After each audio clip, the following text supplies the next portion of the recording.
So go ahead, Matt. Everybody else will all mute, including me.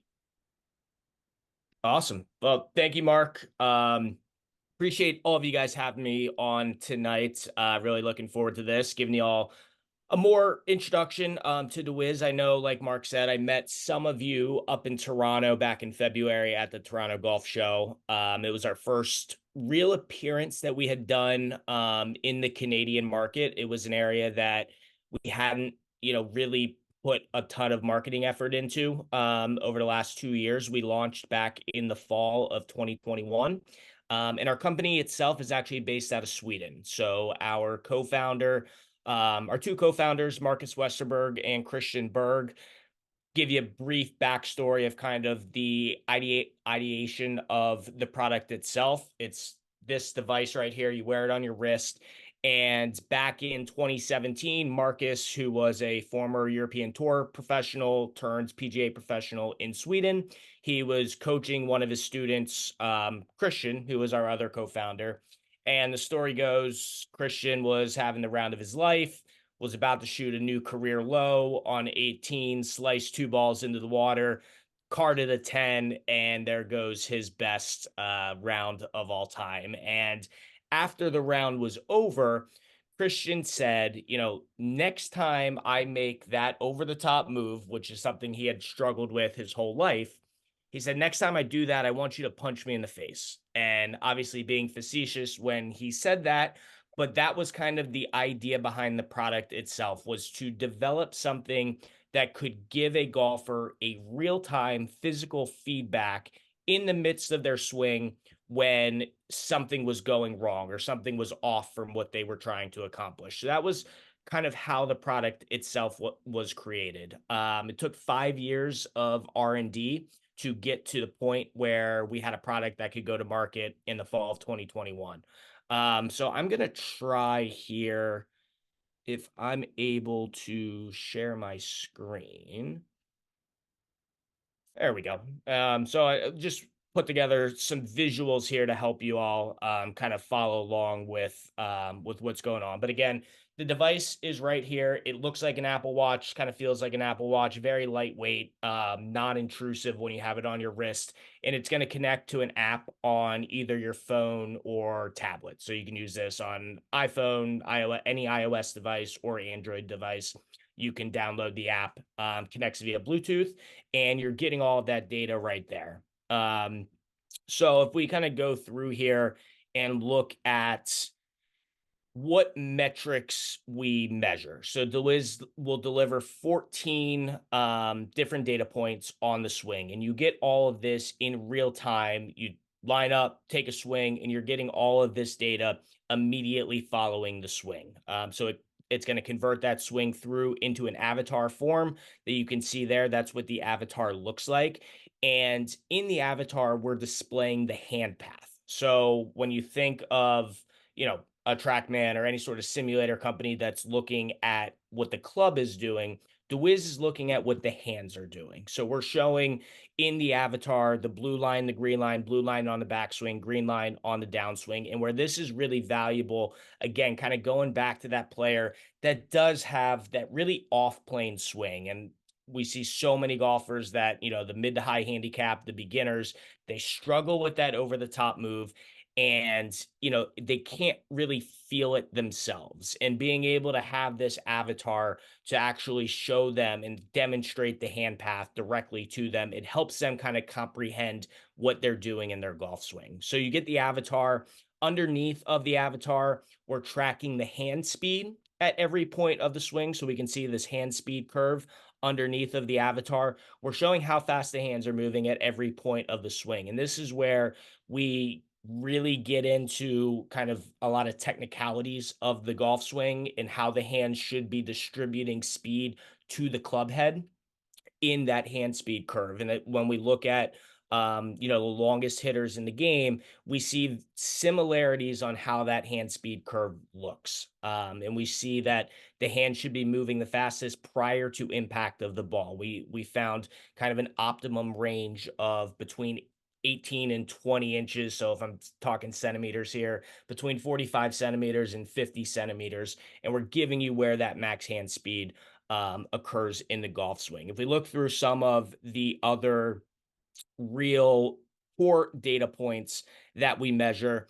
one of which is the length of the backswing. So we're measuring how far, if I can kind of show it here, how far the hands are traveling from address to the top of the backswing. And this is hugely important for a multitude of reasons. We see a direct correlation when it comes to the wedge game. We see a direct correlation between the length of the swing and the carry distance and the result of the shot.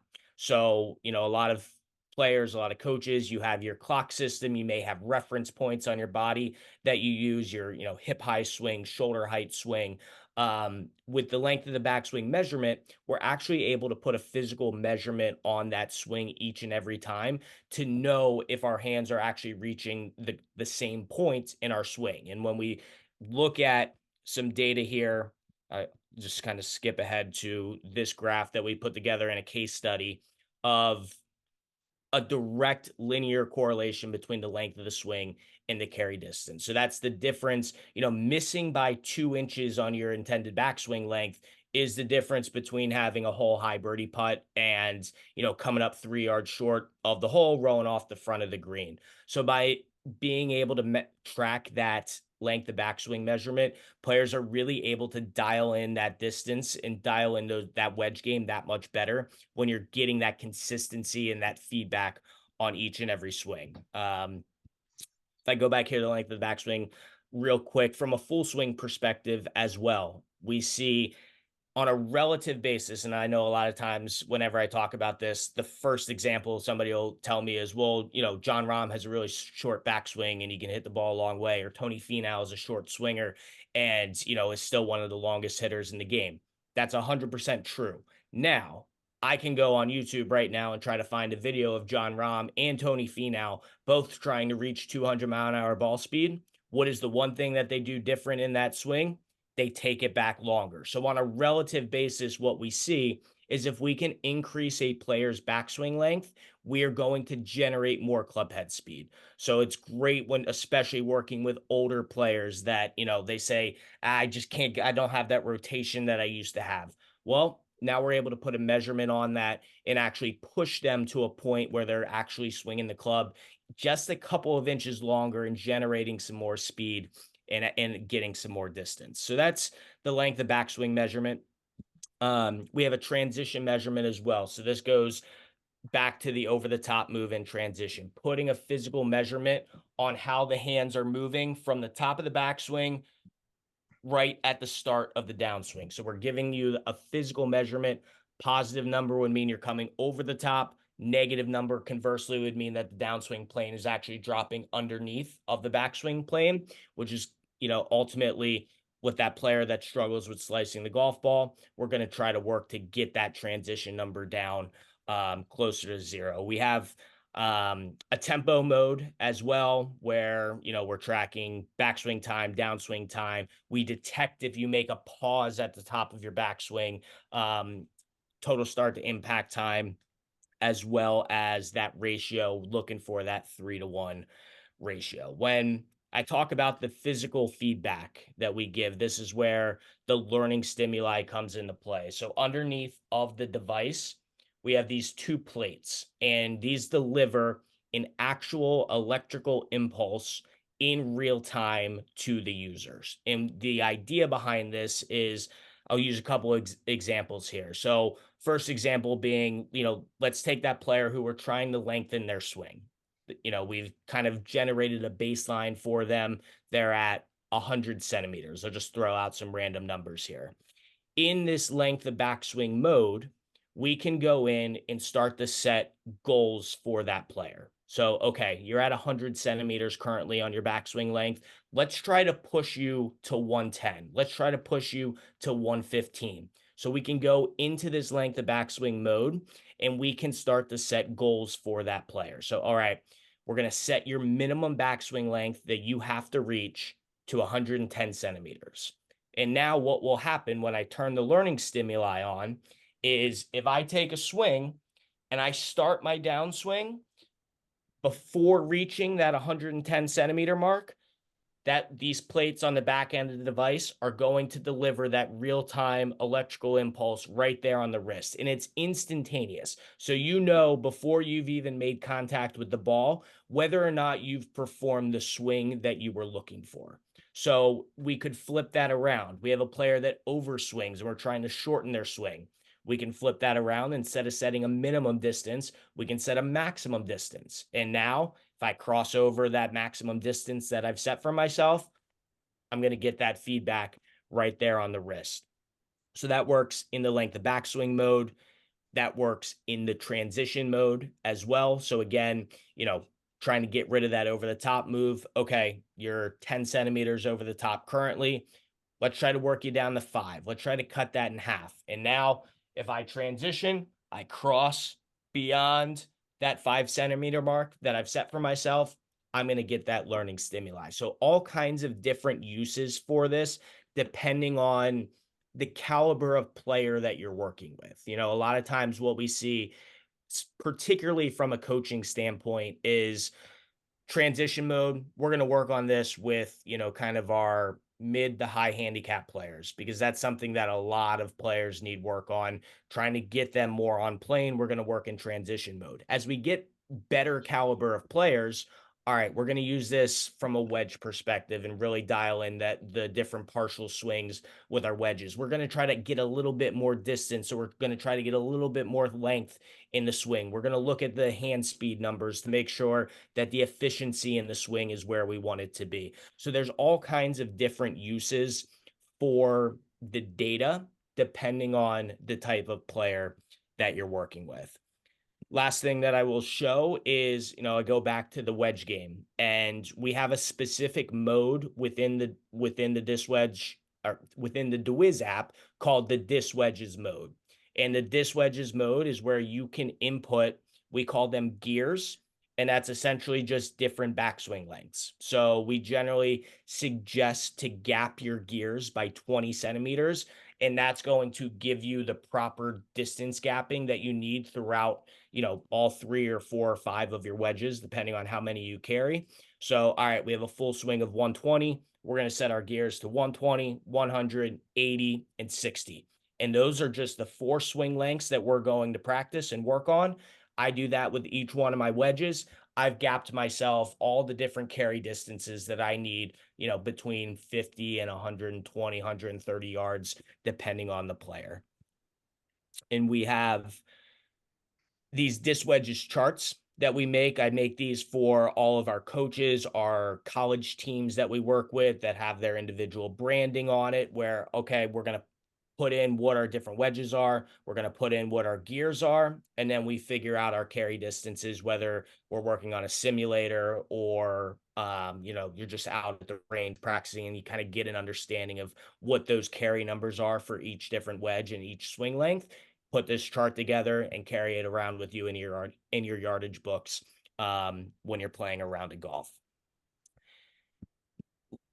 So that is kind of Dewiz. I'm going to stop sharing my screen here. That's the kind of very broad overview of the product. I'll open it up here. I was, kind of rambling there for 10 minutes or so.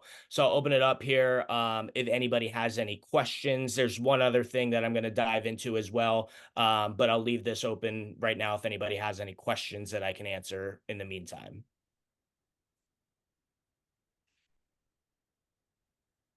You guys can just hit spacebar to ask questions. Hey Matt, I've got a question for you. Yeah. I've been using this since the show, Okay. and it's and quite honestly, I mean the information is a lot. There's a lot there. What I'm wondering is I didn't see a way to get onto a desktop computer to be able to look at the images in something larger than my cell phone, and I'm wondering if that's something that's coming. Yeah. So that's a great question. And what I want to do here. So I'll answer this question in 2 ways. The first being, if you're looking to bring up an individual swing on a desktop that has the avatar with all of the data. Currently, that is not available. That is something that we are in the process of developing so that you can actually bring up the individual swing on the desktop. But what I did want to show was this data insights page. So this is a backend desktop application or web browser that you can bring up. It's just data.dewizgolf.com. And when you are on the data insights page, let's say you have multiple players that you work with and you have profiles created for all of those different players. You can go into this insights page, you log into your account, and up here in the top right corner, if you click profile, you can bring up any of the profiles that you have within your account. So for instance, Marcus here, I have him as a profile within my account, and I can bring up Marcus's data right here. So on this insights page, it's going to track all of your sessions over time. I can filter everything over here by a date range. I can filter by the club selection. At the top here, I can, kind of compare myself to other tour players that we have extensive data for. So it's a way of, more easily being able to track and view your data. We also, within this insights page, we have a data download option. So if I were to go into the data download section of this, again, I can sort this by a selected date. So, okay, I just want to download all the data from this player's swing from our session yesterday. I could go in, I could just set the date to, April 7th, download the data, and that's going to download all of the swing data into an Excel spreadsheet for you. So a lot of people like to use that to download their Dewiz data and then pair it with their TrackMan data or their full swing data and have that side by side. You can do that here in the data download page or the data insights page. So in terms of bringing up the swings with the individual swing with the data points and the avatar on a desktop, currently that is not yet available. But if you want to view a player's data on your desktop, you can do that through the insights page. Perfect. And that, I understand, I guess the follow up to that then is we can use this same watch during training and set them up as a guest. Is that how we're? Correct. So if I bring up, if I open up my app here, I think everybody should be able to see this. Let me turn it on to dark mode, that'll be easier. So in the app, there is your profile icon in the bottom left corner. And then at the top where it says active profile, you can just hit switch. And from there, all of your profiles will appear. If you don't have a profile created for a player yet, you just hit create and you can add them there. So one coach can have up to 100 different profiles within their account. This is perfect. Yep. Yeah, love it. Hey, Glenn, I'm just gonna chime in if I can. Yeah. What I did was I put in right-hand guest and left-hand guest too. So if I'm not gonna be doing a lot with Dewiz with my student, I just get a couple of swings, show them the data, as opposed to using it every time, I see that person. If I'm going to do that, then I would probably put them in. But yeah, just got a right-hand guest and a left-hand guest. That's even better. Yeah. And one thing that I would add, so I know a couple of the guys here have already started to introduce it to their players, to their members, and had players that are interested in getting a device of their own. And that is a way that we incentivize our coaches to, really use this and be engaged with their players when they're using it, because it is a way for coaches to, make some additional money. And so we have a reseller program in place where, okay, I bring this into my academy, I bring this into my facility, I start working with players, and okay, Johnny wants to get one for himself. We have two different options that you can use to actually sell that device to the player. The coach can purchase an additional unit from us at a 30% discount. and then sell it directly to the player. You profit the difference of whatever you sell it for. The other option is to sign up for our affiliate program, where you get a unique URL to the website. You earn a 10% commission on all sales that are generated from that affiliate link. So we have coaches. I have a coach over in London that has, I think he just surpassed 300 units that he has sold on his own, because he introduces it to pretty much everybody. It is an affordable product. Since we've gone to our new pricing model, it is a very affordable option for, you know, your everyday golfer that's not going to be able to go home and buy a TrackMan, but hey, they can go and spend $300 and get a Dewiz. So that is an option for coaches as well. Another thing that I've been seeing recently that a lot of our coaches have had success with is actually getting additional units that they have at their course or at their facility, and they use them as, I'll call them leases or rentals, where, okay, I have somebody coming in for a lesson. They're going to be back in 2 weeks. I'm going to lease them or loan them this device for $20 a week or whatever, you know, they decide to charge for it. And hey, I'm going to give this to you for $20. Go work with this, you know, between now and next week when I see you again. And these are the things that I want you to be working on your own. So it gives them something, because the other part of this that I didn't mention earlier is you don't need to be hitting balls or be on a golf course or be at a driving range to be able to capture this data. You can be at your home taking air swings. You could be, you know, using a or a speed stick, doing speed training at home, and be able to capture this data. As long as you have the device and a Bluetooth connection to the app, you can capture this data wherever you are. So it's something that players can work on in between lessons, and you can give them some guidelines and some goals of things that you want them to work on in between lessons.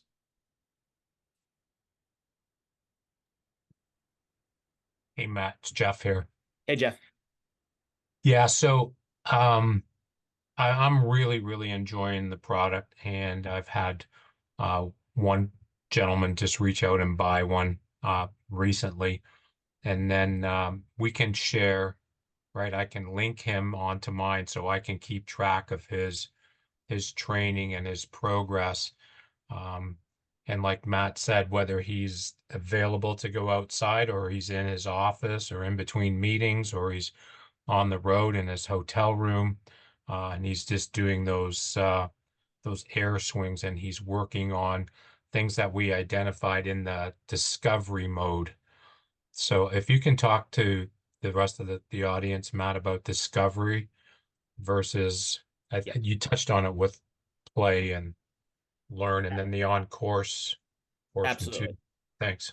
Absolutely. So to your first note about, okay, I now have a player that has a device of their own, they have their own account. How can I access that player's data?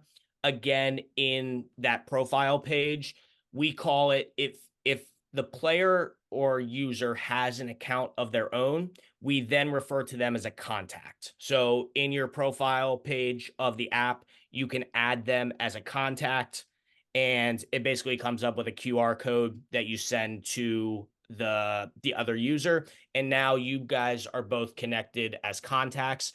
Jeff will get a notification. I'll just call him Jimmy, if that, it's probably not his name, but Jimmy turns on his device and starts practicing.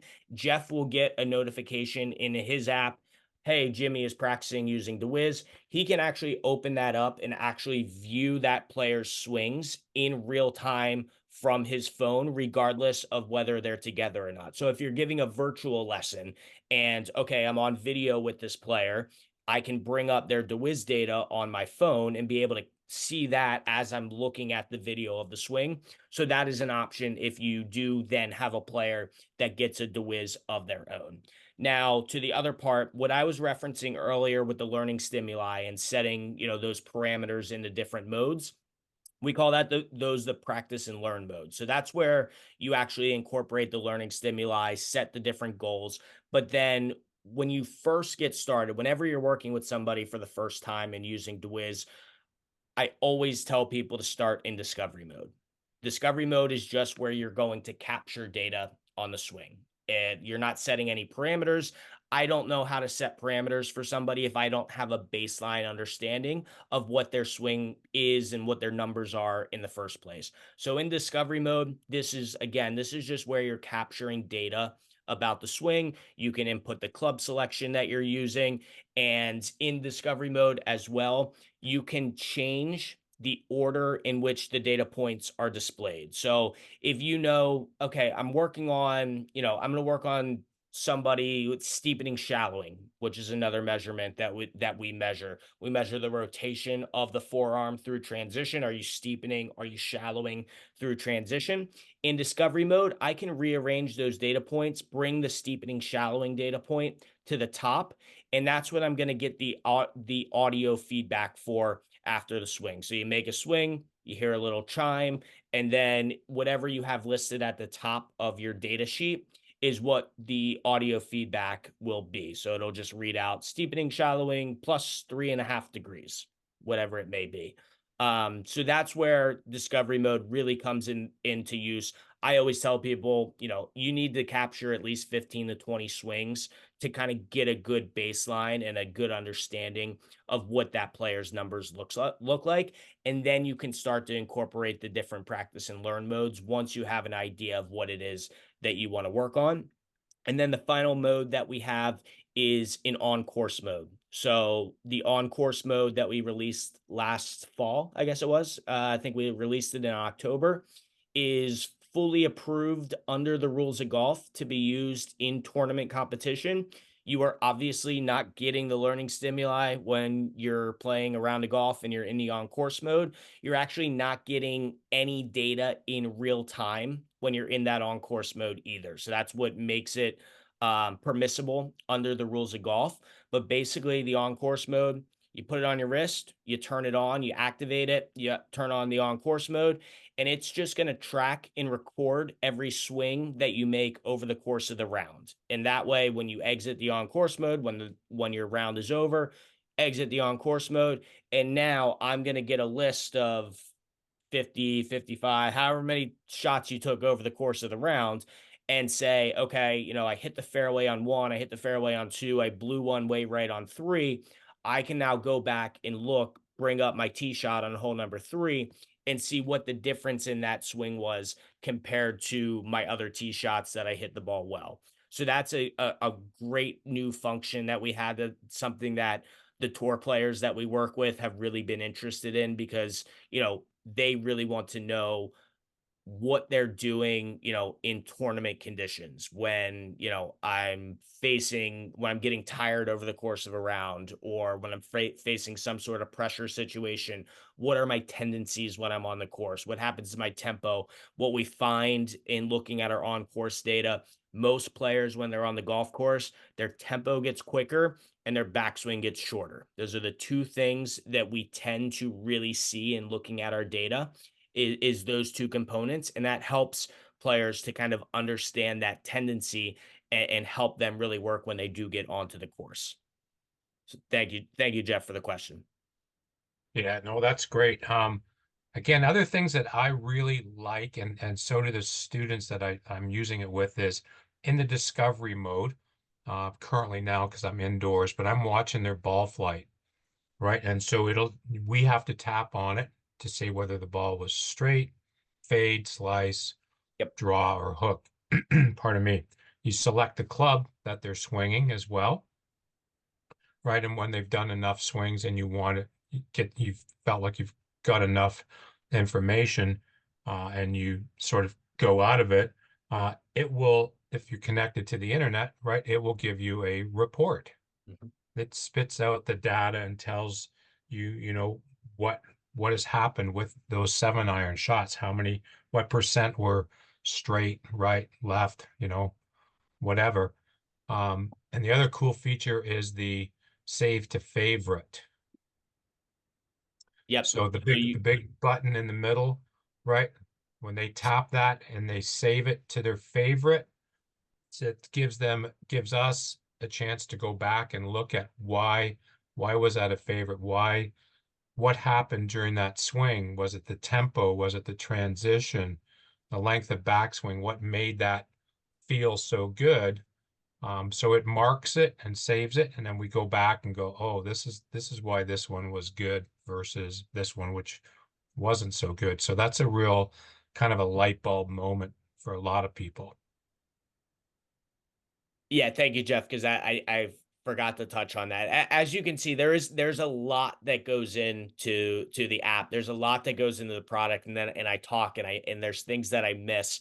But when you're in discovery mode, this is actually the newest release, I guess, that we made back in February, where you can actually, like Jeff was saying, you can classify the result of the shot. So we give 5 different classifications: far left, left, center, right, far right.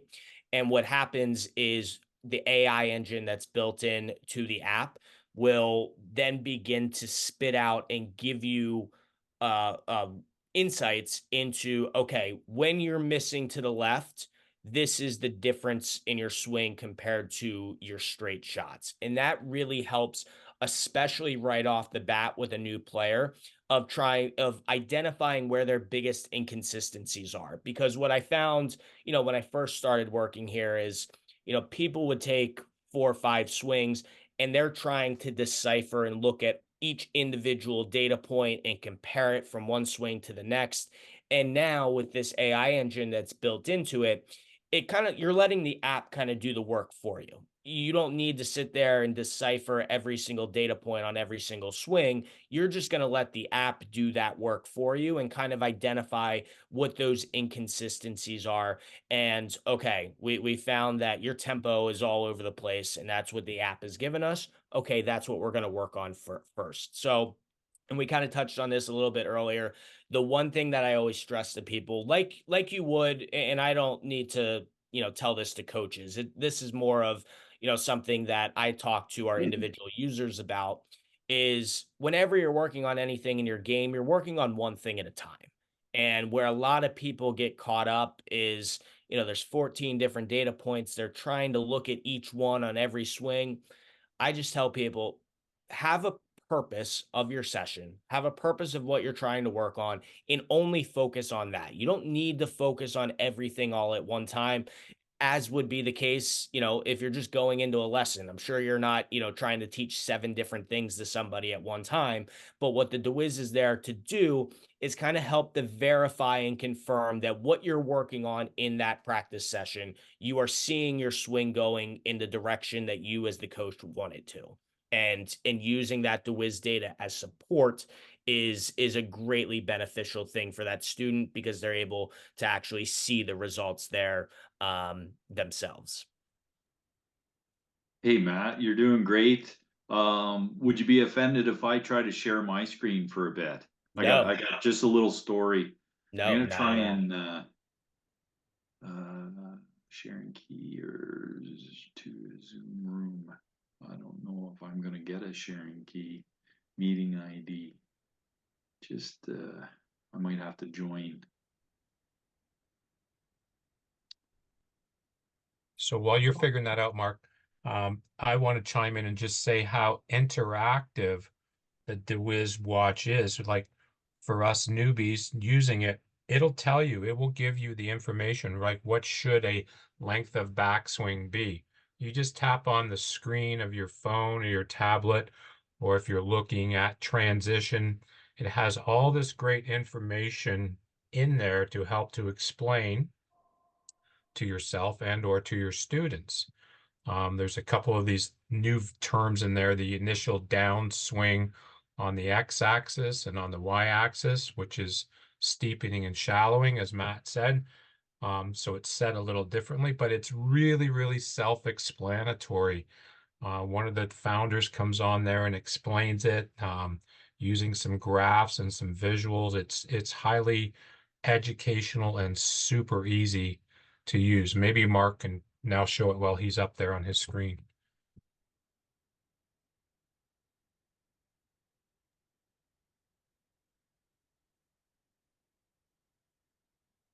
Can you guys hear and see me? We We can can hear hear you. you. We Oh, can but see you your can't. screen. You can see my screen? Almost. You can There see you the go. screen now? Yep. Okay. I'm seeing Okay, too much so of myself right now. I can see you, yeah. I'll just kind of minimize that there. So my little story is I bought this, as you can see, February at the golf show. And then on February the 7th was my first real practice session. And what I did was I just put the watch on Discovery. I call it a watch story. The device on, and I went in Discovery, and I hit. You can see there's 9 irons, 4 hybrids, and drivers. But interestingly, what happens is I wasn't looking at the data when I was hitting balls. I actually went home and I'm like kind of going through each one of my golf swings. Um, and the cool thing, if you guys can see all this, is unlike most technology, trying to figure out all these metrics and things, you can just click on them and they're going to give you an explanation of every data point, including a YouTube video. So if you guys can see this bottom one, it shows that I was 27.3 on this particular swing on the steepness, steepening and shallowing, which out of all these parameters was the farthest out of whack. And so I ended up, going through all my first data, and there's a 28.9, and they're all really 27, no matter that. So these are basically only 6 swings, but that data was consistently in the middle to high 20s. There's one at 21, so it's not as bad. So anyways, for me, I just come back the next day, and you can see this is the very next day, and I thought I'm going to have one focus. And I did 7 swings with the driver, and I'm going to turn and return without any steepening. And instantly, I become a 2.5. I can jump to any one of these. I was never over 4 in these 7 swings, just because I had new data that I never, ever thought of. And I didn't realize how steep I was. But you can see in all these, and this is literally one day of just looking at my own personal data and what I needed to really focus on out of all this information. So to me, that was like game changing. And now my latest Dewiz, again with the driver, because I'm somewhat fixated on drivers.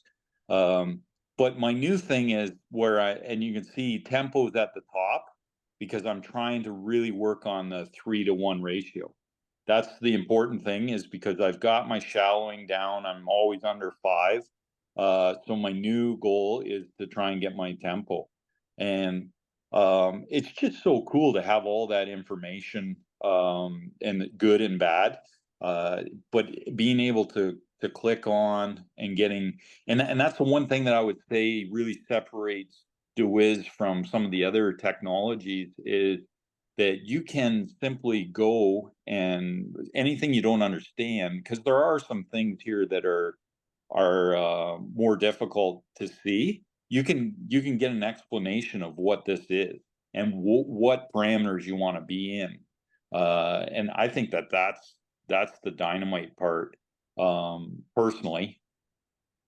And the other thing is, just showing your students, like we talked about. So I can change the profile here. I've got my profile up there, but put somebody else up there, the discovery, the wedge stuff, the on-course stuff, but really dynamite stuff that you can go on there. Sorry, what I was going to get to was the max hand speed. Yeah. You had That's a Jeff game saying, yeah, changer.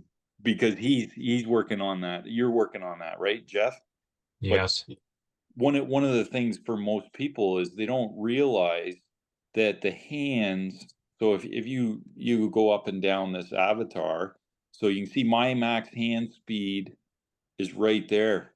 It's quite a ways from the golf ball, but the idea of the club head moving the fastest at impact, it's almost like a catapult or a slingshot. You get it wound up and then you let it go, and you can see the hands actually start to slow down as the club head's releasing. But the head of the golf club is traveling faster, right? So this is measuring the hand speed, this blue and turquoisey green graph down here. Because most of our students, believe it or not, would never believe that your hands need to be going faster before impact. They would think that all their energy is going to be maxed out at impact, and I think that's a kind of an eye-opening thing. Anything else on here, guys, that I should share while I'm on here before we go back to my other desktop? Yeah, Mark, I'm gonna show one thing here going back to the hand speed. So if you Yeah. can swipe back up to the Yeah. avatar. So Yeah. two things that I want to note. First is, as you can see here, Mark, can you start the avatar at the very beginning? So when Yeah. you see here on the swing, the avatar and the trace lines don't necessarily match up. And I think that's an important thing, because some things that I hear from people is like, oh, well, the avatar doesn't look anything like my swing. The avatar itself is just a model. It's not meant to be any sort of actual representation of your swing. Again, there's no sensors on shoulders, there's no sensors on your hips. So the avatar itself is just a model. But what is the much more accurate and the more important part is those trace lines of the hand path. So that's just something that I wanted to draw attention to, as well as the hand speed curve that you see underneath. We actually just did a video on our YouTube channel about this. And Mark's hand speed curve right there is pretty much exactly what you're looking for, especially with a driver. What we want to see is, from the turn position, we want the hands to have a steep increase in hand speed. So we get the turn, we're then gonna have a very steep increase in that curve, and then we reach the max point, and then the hands have a steep deceleration into impact. We did a study, and what we found is there were two things that were a direct correlation when looking at the hand speed compared to the club head speed that was produced. One, obviously, being the amount of hand speed. If one player produces 18 miles an hour of hand speed and that same player on the next swing produces 20, the club head speed is going to increase. That's pretty, self-explanatory.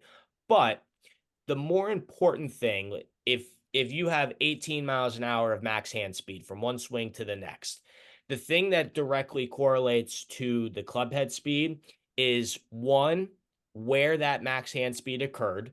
The further from impact, the more club head speed that's going to be produced.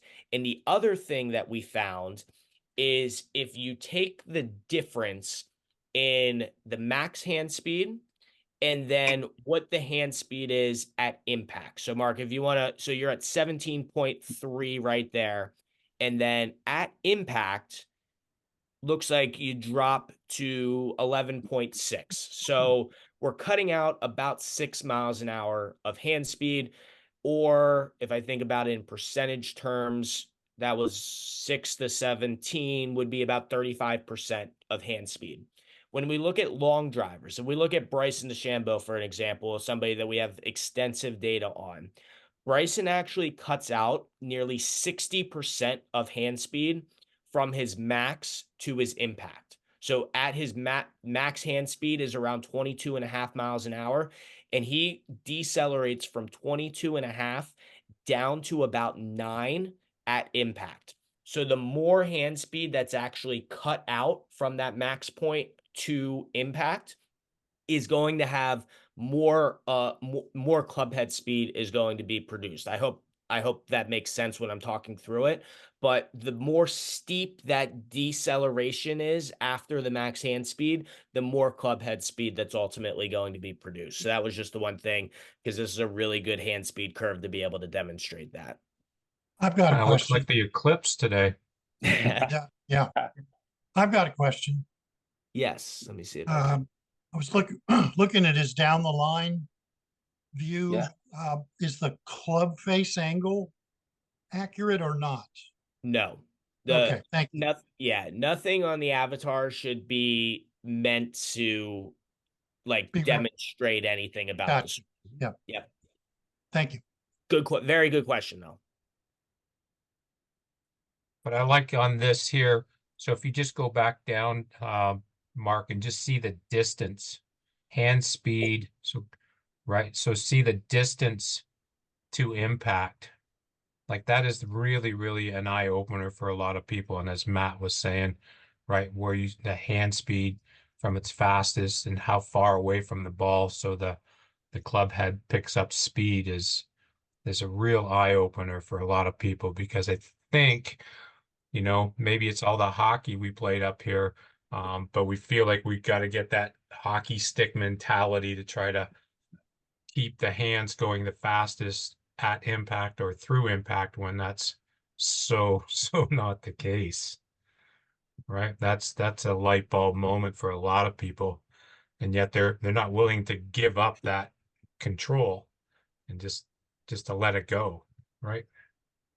And the one other thing that I would add here is this is also really beneficial when we're looking at wedge swings and chipping, where in with a wedge, we don't want the hands decelerating. We want it to be more of that one piece movement. So we want to see that hand speed curve much flatter and much less having that release of the hand speed, particularly with chipping as well. We want to see everything to be pretty constant across the board in the downswing. So being able to have that hand speed curve, again, a lot of this stuff is there's so many different applications for how you can use it. And it requires, you to work with it for a bit. And every day, I talk to a new coach that's found some sort of new way of looking at the data and a different way of interpreting it, which is a really cool aspect of this because there are so many different ways that you can use it. Yeah, that's a great point about the pitch and the chip there. But Cool. all right. Any other questions? Mark, thanks for bringing that up. That was really good. Yeah, it's impressive. And so it's funny because getting back into playing after hitting balls off mad in a simulator all winter, I find the hardest part to get back to is the pitching game. And so before tonight, I was thinking I'm going to start hitting a few pitches around the green with the Dewiz on and see if there's any magic numbers that appear on my Dewiz data. So I'm kind of looking forward to collecting some more data. That's the great thing about having information is how quickly you can learn. I know everybody focuses on different things. Like Jeff's been working on the hand speed, and I've been working on now the tempo, the shallowing. It amazed me hitting the ball off a mat inside when I got rid of the steepness just by turning a little more effectively, how much easier and how less fat of shots that I was getting digging into the mat all the time. And then it was like, man, it feels like I've got a new mat. It was eye opening that how steep I was and how hard it is on the hands and the body. And then all of a sudden it's like you're in a new simulator in the winter just by changing that. So I'm going to try and get back on. I sure hope I don't get booted here. Go to.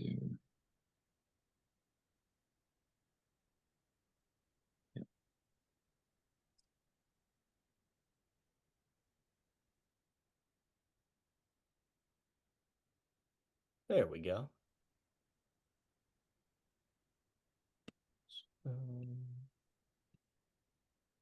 I think it does get easier when you like, for those who haven't seen the app, when you see it like firsthand with data, and it's pretty impressive. Before everybody got on, I was telling Matt that I'm a big VJ fan, and VJ's been using this probably since its inception or its release. And at one time, it was $1,200 US, I think, was kind of the going rate, which in Canadian dollars is basically unaffordable for And now, like, what are the units selling in Canada? Yeah, so I was gonna get into the pricing here. So, um, when we first launched, we were a one-time only payment product. So I don't think it was, unless it was $1,200 before I started at Dewiz. When I started in the fall of 2021, the retail cost was $700 USD. So I'm going to speak in USD here for a moment because that's what I have in my head. So when we first launched, it was $700 USD. You bought the device, app was free, and you had full access to the app forever. You don't pay any additional charges after that. We did get some pushback at that $700 price point. And where I think a lot of that falls is we were kind of in between the personal launch monitors, your Bushnells, your, flight scopes, your, other things in kind of that $400 to $500 range, but we weren't the kind of high end $2,000 to $3,000 products. And we were kind of stuck in the middle. So what we instituted recently, and we launched this back in February, is a new membership model. So how this works is the average customer can purchase a device and 12 months of access to the app for $299 USD. From there, it is a $99 USD per year subscription cost to maintain access to the app after the first year.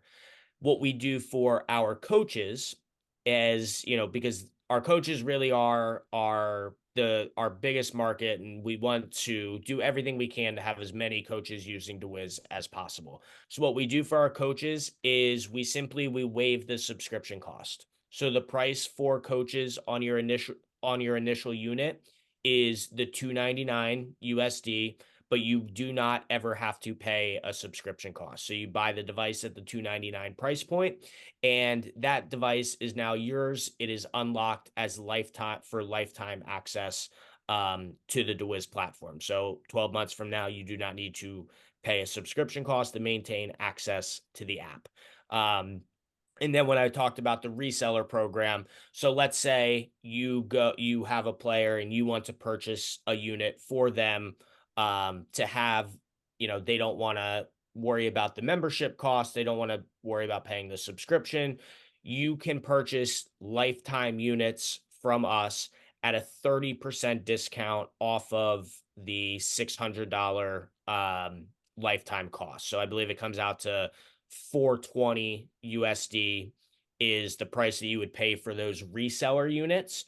And now those units are yours to do whatever you want with them. If you want to sell them, if you want to rent them out, they're free for you. They're yours to now handle however you want. And then the affiliate program would be, okay, maybe I have a player that they're not fully sold on buying the lifetime unit, so they want to buy it at the membership cost at a cheaper price point. You can then have the affiliate link that you get a 10% commission on that membership cost. That's awesome. So maybe I was mistaken. It was 700 US at the time. It's probably 1,200 Canadian. That would make sense. Yeah, it's pretty close to that when I first started looking it up. But you know what? I'm completely sold on it. I know again, I can't tell you how easy it is a technology to use, because that's one of the things I find, with technology, it's sometimes overwhelming how much information you get.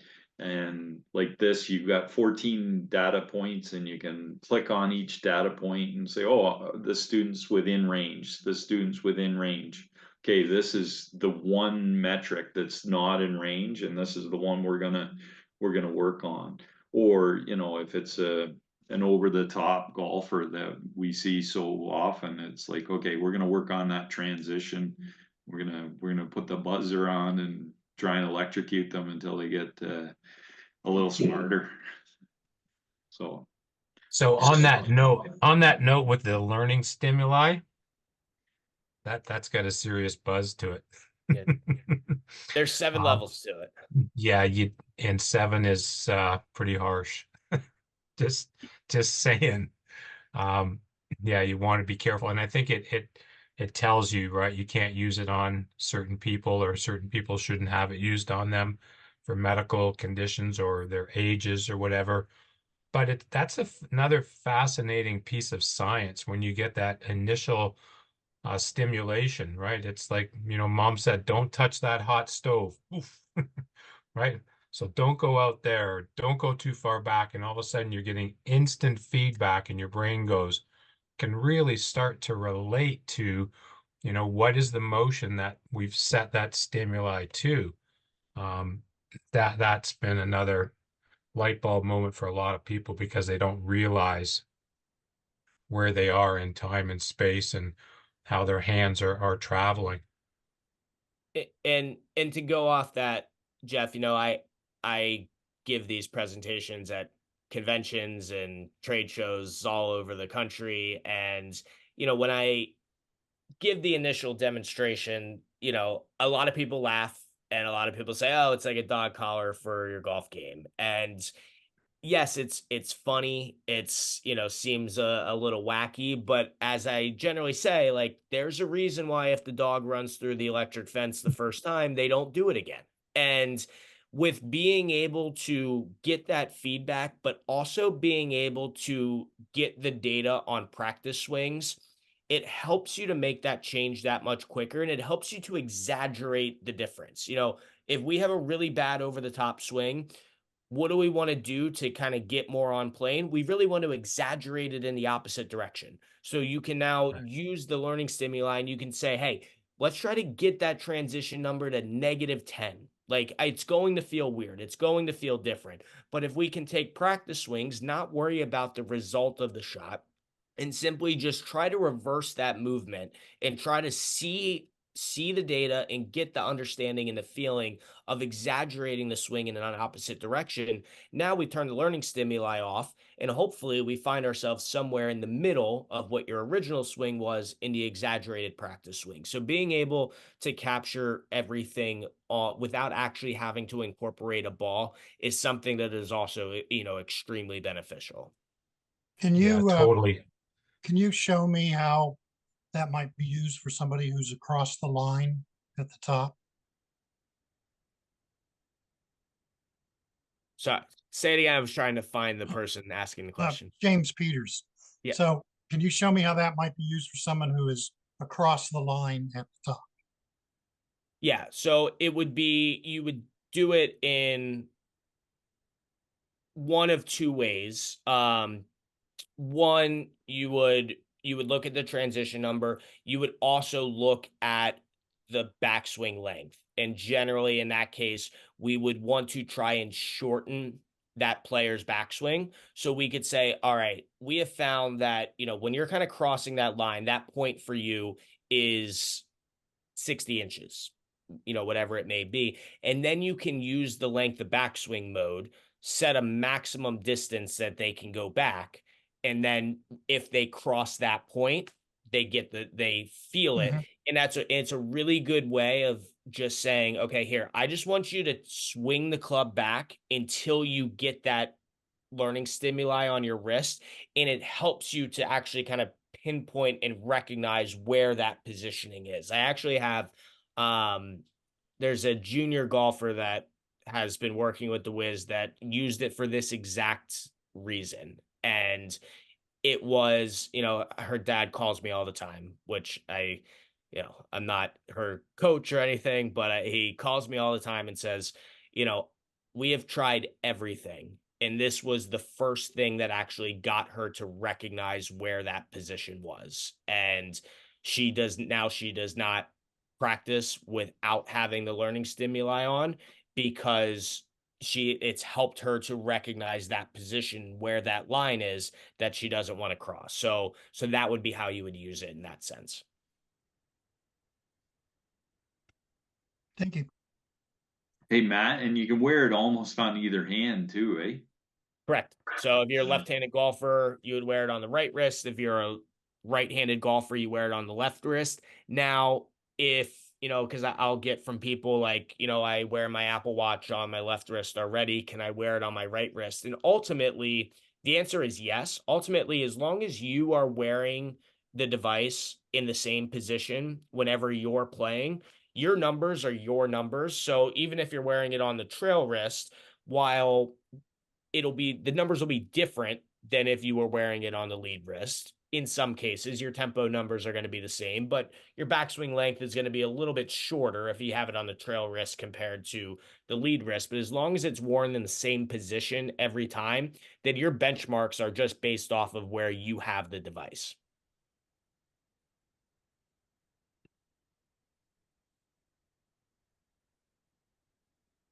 Any other questions or Yes. feedback or?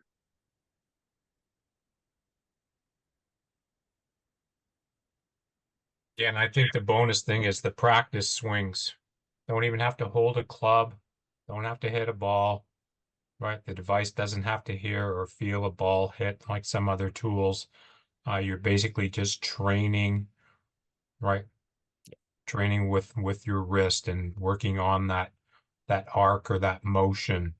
Yeah, I think it's can't say enough about it that you take the ball out of play for some. So again, if you're working, as Matt said, on that really shortening the backswing or changing the transition, if you ask somebody to drop it down 10 degrees behind, usually they're gonna, if you're in a simulator, they're gonna bang balls off the wall. So take the ball out of the equation because that's not going to be good for their psyche.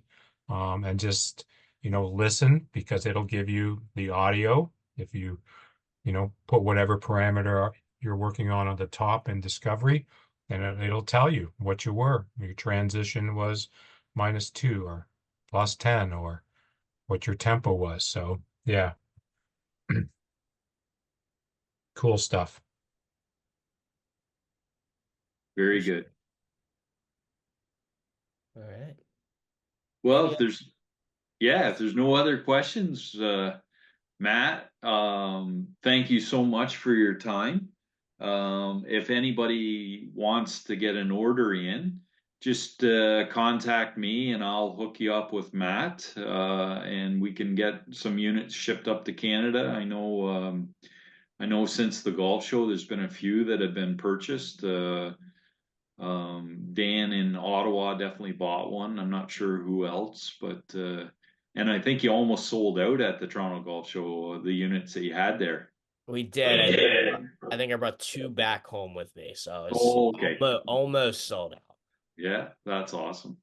But yeah, if anybody has any other specific questions that come up afterwards, or like Mark said, if you're interested in getting one of your own, you can reach out to Mark. You can also reach out to me directly. My email address is just matt@dewizgolf.com. Super easy.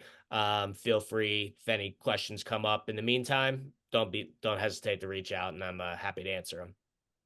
Well, thanks, Matt, for joining us, and it was a great night, and it's a great product. So I can't tell everybody how easy it is to use and how easy it is to read up and get up to speed on the different metrics, and that's the one thing that I like about it. I'm a simple guy. I'm not a technical teacher. But when you look at specific metrics that you're looking at, like tempo and steepening and max hand speed and all the stuff that really works out. So yeah, I think it's awesome. Everybody's thanking you. Yeah, appreciate you. Yeah. Well, good luck to your Orioles, and hopefully Mountcastle gets a cold when he comes back to Toronto. I'm not hoping for that. No, is he one of your favorites? Yeah, I'm a big Mountcastle guy. Yeah, actually, I am too. I other than when I see him coming up to the bat against the Blue Jays, but yeah, he's incredible. So, all right, Thanks, Matt. everybody. Alrighty. Great to see you. Thank you all. Thank you. Yeah. Thanks, for having us. everybody. I hope your continuing education for the winter was a success, and I'll put this on YouTube. And there doesn't seem to be a lot of plans to having more, but you never know, something might come up, and I'll send it out by email. Other than that, everybody enjoy the Masters and good luck with their lessons. Oh, thanks, Kevin. They have been some good sessions lately. Yeah, it's interesting stuff. So, anyways, unless anybody's got any questions, we look forward to seeing you in the CGTF Cup or somewhere down the road.